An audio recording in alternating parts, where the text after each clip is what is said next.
Like, I think you have to think about the model itself being a material that you work in. So instead of really thinking just about the pixels or the UI, we do think a lot about like, okay, well, at the end of the day, what people really care about is the model or like the output or the way you work with it. And so we think a lot about how we can make that experience better, right? Partnering closely with research, which focuses on the behavior and kind of the way the model, the personality, and that sort of thing. And so partnering with them and thinking really deeply about that whole experience, because it's not just about like, you know, where should this button go or how should this work, but like really what is the whole system and how does it all.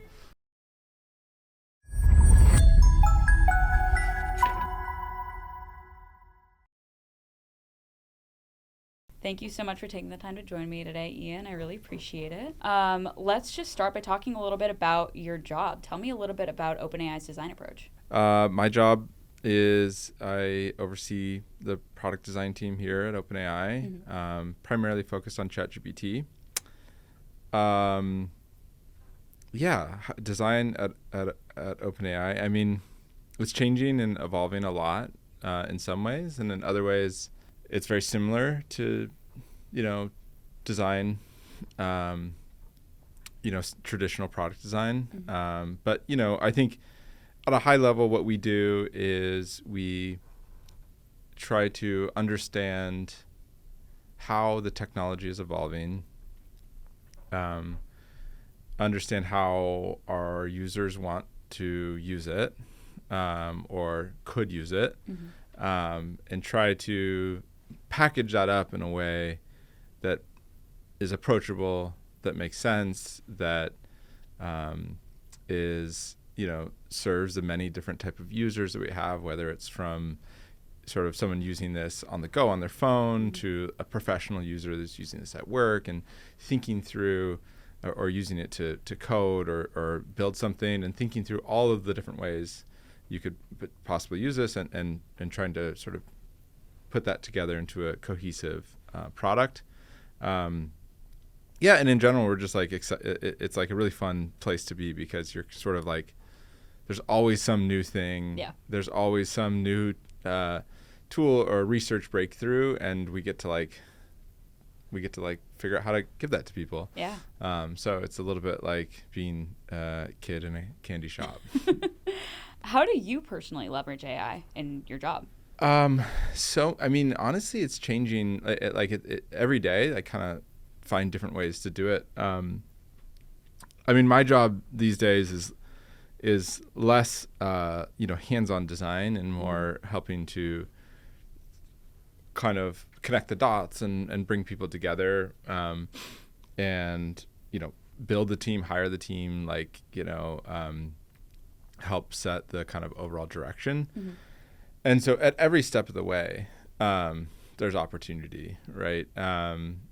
Whether it's, I mean, right now, specifically, I'm working on,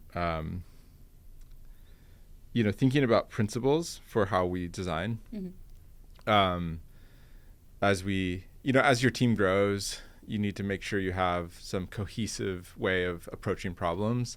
And so I've been using it as a thought partner to just figure out what are our principles. And so I'll use, I'll talk to ChatGPT a bunch and kind of share the problems we're working through, what has worked, what hasn't worked, and help that kind of brainstorm with me. And so that's like a concrete example of something that I just used it for, to kind of figure out how to concisely sort of communicate what our principles are. And then like every step of the product development process, we find really fun ways. I will use it I mean, the other day too, I was like, we were stuck on a design problem, and I really don't get a lot of opportunity to design anymore because I'm running around doing many other things, and I hire great people to do that.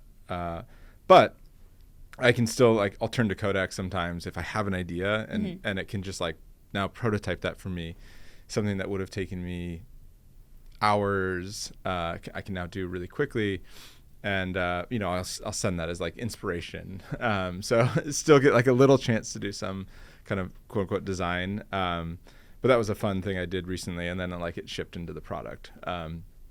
And so using it for that kind of thing, using it in the hiring process, we use it a lot to just kind of help like, whether it's like writing and synthesizing feedback, definitely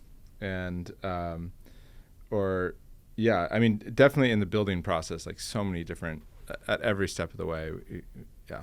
I know that you don't get too many opportunities to design anymore, but I want to talk a little bit about your background. You were at Instagram for a long time. How does that experience translate to building for OpenAI?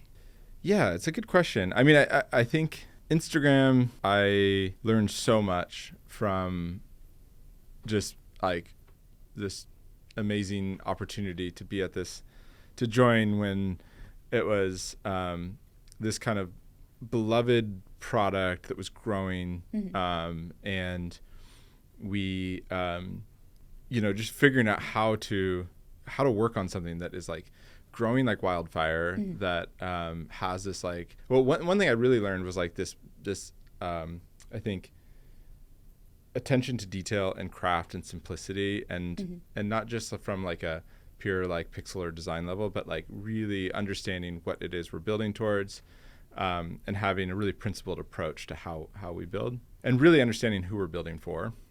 So that's something I try to like carry forward, and having those like principles and thinking about like how do we want people to use this, and having some point of view. Kevin and Mikey, the co-founders, I think just had this like amazing kind of care for their product. And so that's something I took away as a designer. And then, I think just like the opportunity to work on something that's growing so fast. There's competition, the landscape was changing a lot, right? And in some ways that feels similar to now, but it's like we had Instagram, and then Snapchat comes out, and how do we respond to that? And how do we stay true to what Instagram is, but evolve it? Was a fun challenge. And then similarly with TikTok. And so having gone through a few of those, I think helped me at least understand a little bit like how you can grow a consumer product that is, went from, I think when I joined, I don't remember, but it was maybe 100 million users or something like that. And now they're like billions of users. And so being able to see that ramp, and also I learned a ton from just like seeing how the team grows and that side of things too. Yeah, your second time being at a major product with a significant competition. Exactly, yeah. So how does then, I mean, since you've designed for traditional web apps and you've designed for AI, how does designing for AI differ from designing for, I guess, like traditional apps and websites and things like that? Yeah, it's super interesting. I mean, in some ways, like Instagram had this property where we were designing the tools and the sort of distribution or the shell for the content, but like you never knew exactly. I mean, the content was all user generated, and so and so we would try to get out of the way and like make the simplest and best experience for you to kind of see the content or to create it, and give you like really simple tools there. So in some ways I can draw an interesting parallel to how we think about ChatGPT, which is like we want to connect you to all of the power and intelligence of the model, and do that in a way that is most advantageous or easiest to use, or give you the most like sort of like intelligence out of it, help you get there faster. And so so that's how I think that the difference with AI though is a couple things. I mean, one, it's non-deterministic, which is one, in some ways it's similar to user-generated content, but very different in that like you really don't know, you can't really control exactly what the output is going to be. And that just makes for a really fun, like different way of thinking. As a designer and like a builder, like I think you have to think about the model itself being a material that you work in. So instead of really thinking just about the pixels or the UI, we do think a lot about like, okay, well, at the end of the day, what people really care about is the model or like the output or the way you work with it. And so we think a lot about how we can make that experience better, right? Partnering closely with research, and we have there's actually a really cool team here called Model Design, which focuses on the behavior and kind of the way the model, the personality, and that sort of thing. And so partnering with them and thinking really deeply about that whole experience, because it's not just about like, you know, where should this button go or how should this work, but like really what is the whole system and how does this all work? Now it's time for a word from this week's sponsor, Microsoft. What does it take to go from an AI idea to your first paying customer? Most teams are experimenting with AI, but experimentation doesn't generate revenue. Shipping does. Microsoft AI Envisioning Day is a free video series built for developers and software companies ready to turn ideas into real products. You'll learn how to take an AI idea to a working MVP that customers will pay for using practical patterns and guidance so that you can build something that actually generates revenue. No fluff, just clear frameworks and steps you can start using right away. If you're building with AI and want to start closing deals, not just shipping demos, this is how you get there. You can get started today at aka.ms/thedeepview. That's aka.ms/thedeepview. And we thank Microsoft for their support of the Deep View. And now, back to the show. Yeah, that leads me to my next question. Behavior is something that is, you know, important, and a big part of my beat is thinking about AI from the perspective of safety and responsibility and ethics. How do ethics and responsibility come up in the design process for ChatGPT and OpenAI?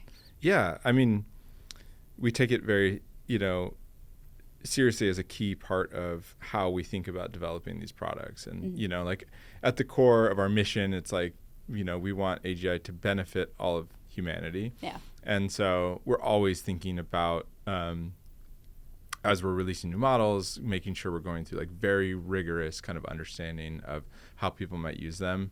And, you know, when it comes down to the actual design, of course, we want to think really deeply about both ways people could use it, and making sure that we're taking a very balanced approach and thinking very obviously responsibly about it, because it's an important part to, we want to give this to as many people, but we want to make sure the benefit is there. So I think always tying it back to that mission and thinking through that. Like I said, we have like very rigorous kind of processes for that. So like you mentioned, Instagram gave you this background of building a really fantastic product for consumers. And it's obviously part of the mission of what you're doing with ChatGPT. I guess, how can we boost adoption, or how can we get people that are not in the world of tech to adopt AI? Because obviously people like you and me are maybe a little bit more in the bubble of this stuff. So when you get out of, I guess, how do you get totally. I mean, it's very easy, you know, you go on like Twitter or X and you see like, here's my 10 prompts to like make me a better, you know, whatever. And we don't expect people to like, that's how, we don't want that to only be the way that people discover how you can do this thing. Yeah. I think that I think that's a big thing that we have not yet, honestly, we haven't like fully cracked in the product itself. I think that one thing we think about a lot is I think we're on a really big kind of shift. Like, I think that the last couple of years, I think the models, you know, have gotten better and better and better, and they're really good at things. They're getting better and better at things like writing and information seeking and research and thought partnership. But now you see with things like Codex that they are, it really feels like a step change. And we're thinking deeply about how we can help everybody understand how to get the value out of that. And that's like a really fun design challenge. But, you know, I think that now that these models can spend a lot of time and really work really hard to get an actual task done, not just sort of answer your question, but like really go and do some work for you. The fact that they can like run on this computer and go off and do these meaningful tasks. They can like write code for you on your behalf without you ever having to know that that's what it's doing. So they're getting like really, really good at doing things. So now, our opportunity is to kind of demonstrate and show you how that can how you can actually do that. Yeah.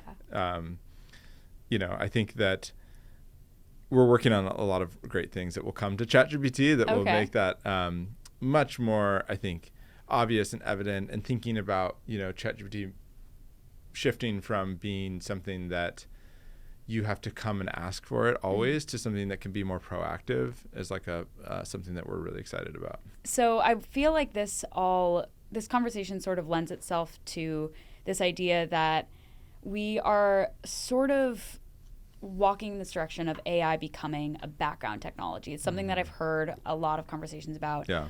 This idea that eventually it'll sort of turn into something like electricity or the internet, where it's a foundation for a lot of different technologies, and something that, like agents, maybe we don't even think about one day. Yeah. What's your take on that? And I guess whether, do you think that that's something that is possible, something that's safe? Yeah. I mean, I think that is definitely a clear evolution where you will have, I think, be able to leverage AI working on their behalf to help them achieve their goals, or to do whatever it is, that they are set out to do. And yeah, this idea of this sort of ambient kind of, AI or intelligence seems really cool. I think that, I'm really excited about the idea that like we can give that power to people that, otherwise wouldn't have that, I think like, as the technology becomes more, both more capable, but also more, I think, comes down in cost, and we can like actually deliver that. I do think that it will give people like, there's this incredible tool that can like, again, like, whatever that is, like the idea of being able to, where it could kind of understand your goals and really help you achieve those. Going back to the, like, right now, I have to come to ChatGPT every time I want to do something. If it could work on my behalf, that would be amazing. Yeah. So I have got one more question for you, and it's a question that I like to ask everyone that has their head in this industry. What is your AI hot take? I mean, I have many. I guess I'll talk about one that's close to me because it's about my role. I think everyone's asking, like, what does this mean to be a designer or an engineer or a PM or whatever? And there's lots of discussion around like what is happening to all these functions, and we can just have one person do everything. Yeah. And I do think that 100% that is totally the case. But I also believe that there's a role for people that think differently about different things, and then using these tools with your unique perspective or skill or background.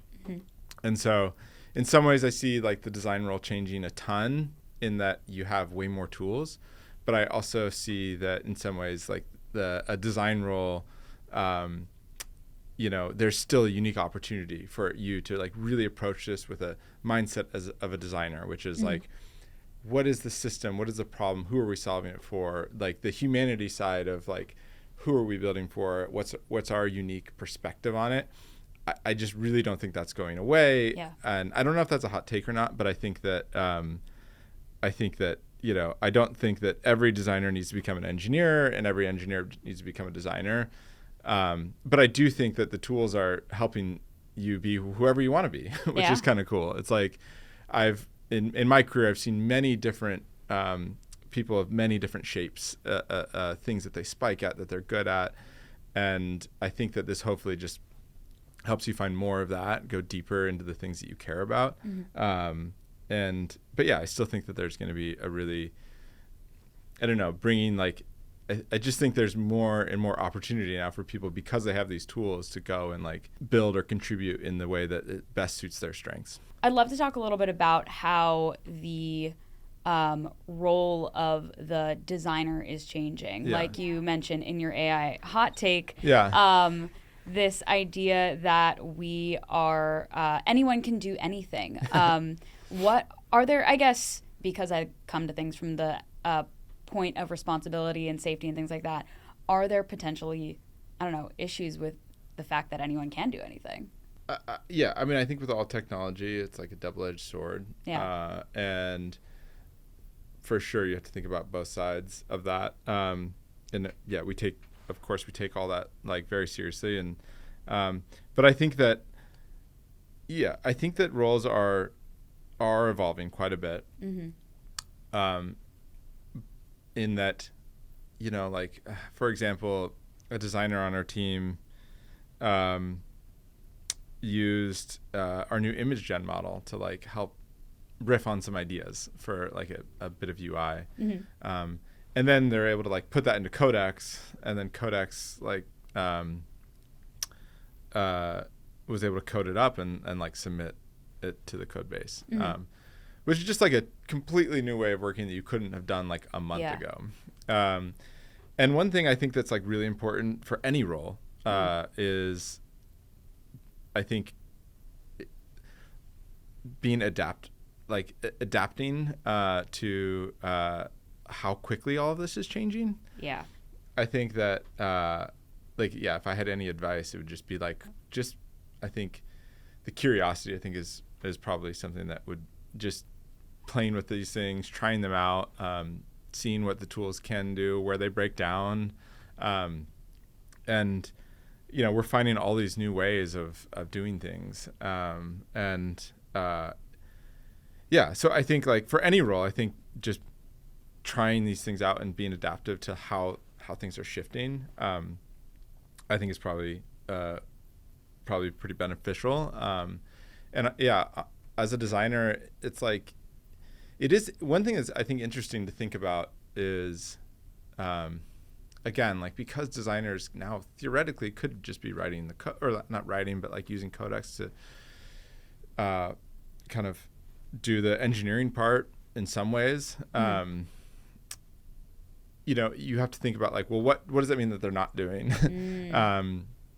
And thinking about how you kind of find the right tool for the right part of the process. And so, because a lot of the design thinking happens, on a whiteboard or sketching, and it's a very messy process where you're kind of like trying things out and throwing them away, and so I think for our design team, we just like we try to use whatever tool helps you kind of get to solving the problem best. And I would advise that, I think, for any function, whether you're a product manager or an engineer or sales or, whatever you do. I think like, I think this stuff is changing like day by day. And so we just try to be really adaptive and know that like, even something that might not work today might work tomorrow, or, our workflows are just like constantly evolving. Yeah. So I'm wondering, are we getting to a point where people are, young designers, young coders, young, any job function, are going to sort of need to become jack of all trades as far as leveraging AI? I think, that's a really good question. I think it also depends a little bit on like, where you're working, how you're like the overall team structure. Yeah. At a bigger company, maybe you have people, you can afford to have more specialists. That is kind of a benefit of having a team of scale, is like, as I think about kind of growing our team, we can hire someone who's like an incredible visual designer or incredible like systems thinker or whatever. As at a small startup, you don't really have that luxury. And I think that's one benefit of these tools, is like it helps. Yeah, I think it can help everybody be a jack of all trades. Now, it can also help like someone who's an incredible, let's say, visual designer here, help them round out their abilities. And so, I think that it can hopefully augment you in kind of whatever shape you are. I try to be as, I guess, thoughtful about the way that I use AI, the way that I use it I try to be as thoughtful as possible about the ways that I use AI. Because I'm a writer and I know that AI can write. I intentionally don't use it for that, because that is something that I love doing with my brain and my hands, I'll use it, however, for the things that I am not so good at, that I know I need help with, like, for example, headlines. I am I'm just a bad headline writer. My editor would tell you that as well. Interesting. And I'll use it for helping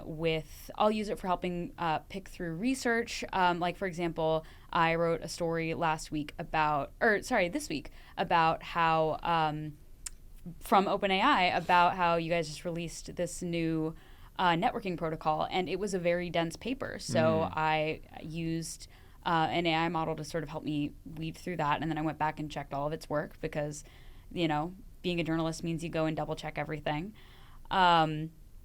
And sometimes I'll use it to help me surface links, like, give me 10 links about this news topic. And I find that it does a really good job of surfacing links as well. So I have some very thoughtful, specific use cases for it, but that actually leads me to another question. Are there places in the design process where human judgment and keeping a human in the loop is particularly important? I think so, yeah. I mean, I think, at the end of the day, everything that we do is a human decision. Yeah. I don't see that changing, anytime soon. And I think that especially as more and more people can build more and more things, a lot of our job will be kind of understanding how all the pieces fit together and saying no to a lot of things and figuring out the thing that is the most important, or the best way to do something or whatever. But I mean, all day long, I think it's all human interaction talking about AI helps us build this thing, but at the end of the day, we are there thinking deeply about how this is going to actually feel when you use it, or how people what capability this is going to give to people. And that part I think is going to be more and more valuable. I think because anybody can technically theoretically build anything, and so I think the people that have the sharpest thinking and the clearest point of view, I think that's going to resonate. And I think the culture of things is still going to matter, and the care and craft and there's going to be a real opportunity to stand out, I think, given that you'll have all these tools to build whatever you want. Yeah. And so I don't see that going away. So human judgment is only going to get more important. I think so, yeah. So I've been thinking a lot lately about this idea that AI can allow us to automate a lot of things. It can do a lot of things for us. But I guess the question is, what should we allow it to do for us? Are there any parts of the design process that you think are happening today that might be a thing of the past in 5 years? Probably, yeah. I mean, I'd say that's another thing is I generally try not to make too many assumptions about what's going to change, because it's really hard to know. We're already able to, I think, automate parts of the design process. It's where you had to kind of point and click to do something, and draw a button and type in the text. Actually, we've already seen this throughout the years, right? I mean, when I first really got into product design, we were using Photoshop, which was really not designed for software design. It was designed for editing photos, and we kind of hacked it to do UI design, and it was really tedious. Then tools like Sketch came out, and then later Figma, which made it really, really optimize the workflows and made it really good for doing the things that you do, specifically for designing for software, and then made collaboration really good. And you can think about that as a spectrum of what used to just take a long time, now it's just easier and faster and more optimized. And now with AI, we're taking that to a whole nother level where I was working, or a designer shared something with me just last night that they had an idea, and they were able to use Codex to design it. But it was a very unique idea that came from this designer's head that would have been hard to come from many other, it came with a very unique perspective and point of view. And he was just able to use Codex to like, to do that. And it would have just, he could have done that manually before, but the fun part, or like the important part of the work wasn't necessarily how he built it, or like having to specifically write or design, like the draw things, specifically or whatever, but like the actual output is what mattered. And he was able to do that in just much less time. And so parts of the process are changing always. And, but the output, I think, is still not really changing. Gotcha. I've got one more question Cool. for you. What is a piece of advice that you would give? Because you've given a little bit of advice already. Sure. What's a piece of advice you would give to young designers right now that may be graduating and are sort of facing this new world of AI? I think just really just have fun with it.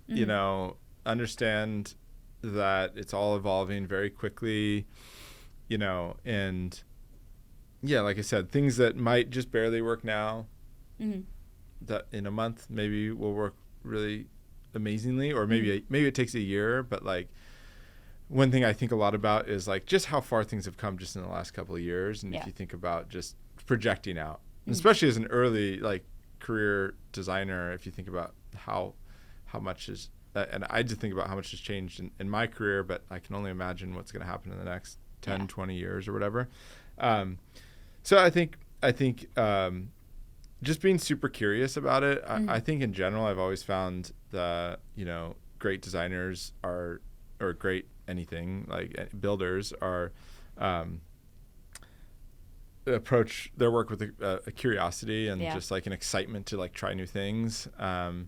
I do think the lines are blurring, but I do also think there's opportunity, like I said, to just be really good at something. And I think that there's always an opportunity to stand out if you really can kind of obsess over something or get like really, really good in a certain area. I mean, there's so many ways you can think about being an engineer or a designer or a product manager. And yes, we're like, at the end of the day, I think we're all builders. We all want to like build something. But I think that the AI can help you, like hopefully do more of what you love to do. Yeah. Is there anything that you wish you knew when you started at OpenAI that you know now? Oh, that's a good question. I knew nothing about AI, honestly, which was maybe good. I don't know. Like it was all evolving quickly, but like I'll be honest. I remember joining and everybody was talking about agents, and I had no idea what that meant. I was like, what? This was like 3 years ago or whatever. And it took me like a while to even understand, because this also like agents weren't really they were an working idea. They were more of an idea in some ways, at least at the like product level. I think, I mean, another maybe way to think about this is we're still so early. And so like, I think approaching everything with a beginner's mindset and just knowing that this, you shouldn't feel like you're falling behind because, oh my God, I'm not up with the latest on agents. Like it's all changing so rapidly. It's very hard to keep up with it, even me internally, to understand exactly the latest breakthrough and everything. So that's why it's just like, I think that goes back to the curiosity thing and just like really trying to kind of understand how it can help you or use it in your own kind of workflows. Yeah, being willing to constantly learn. Totally. Right. Well, I think that's all I've got for you. Thank you so much for taking the time to join me. Thank you. This was lovely. Awesome. Thank you. Thank you, Ian. All right.